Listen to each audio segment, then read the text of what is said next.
Hey, is the USA Today trying to steal our thunder with classic rock news?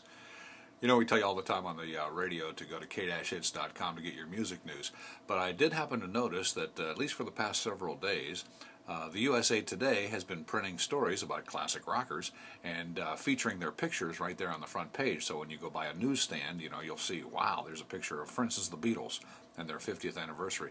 That was front page news. Yesterday they had Eddie Van Halen and Wolfgang Van Halen right there at the top of the front page. Today they got Aerosmith.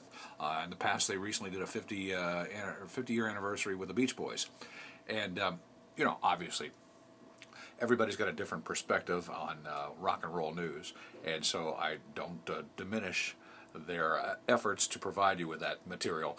You know, we're going to get more in-depth on our website, k-hits.com. But again, I don't want to dissuade you from that because, you know, I learn as much as I can too from rock and roll news at various sources. And I'm happy for USA Today finally realizing that baby boomers really do want to know a lot about their musical heroes and the icons of the music business. And so I think that was a conscious decision by the editorial board there at USA Today to say, you know what, these baby boomers, let's give them what they want. Let's give them some rock and roll news. So anyhow, the Aerosmith article today is basically talking about how Joe Perry and Steven Tyler kissed and made up after the American Idol riff, and now they're going to be out there doing their Aerosmith tour and promoting their new album.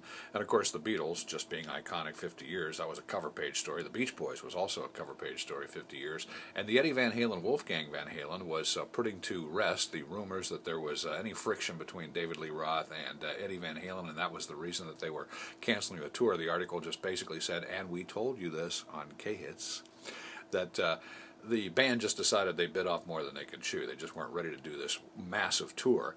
And as David Lee Roth says, you know, if we'd have kept it up, you'd be seeing the zombie tour after a while. And so they just want to take a rest to recuperate. And Eddie Van Halen said in the article that they are indeed planning to resume the U.S. trek of the Van Halen tour. They're going to play starting in November again in Japan, and then they'll be bringing it back around to the United States. And, of course, he also said that in the article, he says, and there's something big that we're planning in 2013, but I can't talk about it. And the speculation is, as Todd and I talked about on the radio this morning, Van Halen Super Bowl halftime show. That'd be awesome.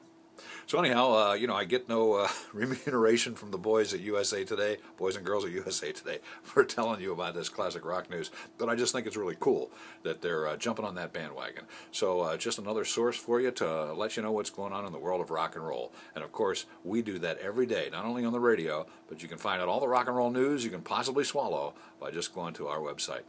That should be our slogan. You know how Rolling Stone says all the news that fits print? Ours should be all the classic rock news that you can possibly swallow. It's available to you at k-hits.com.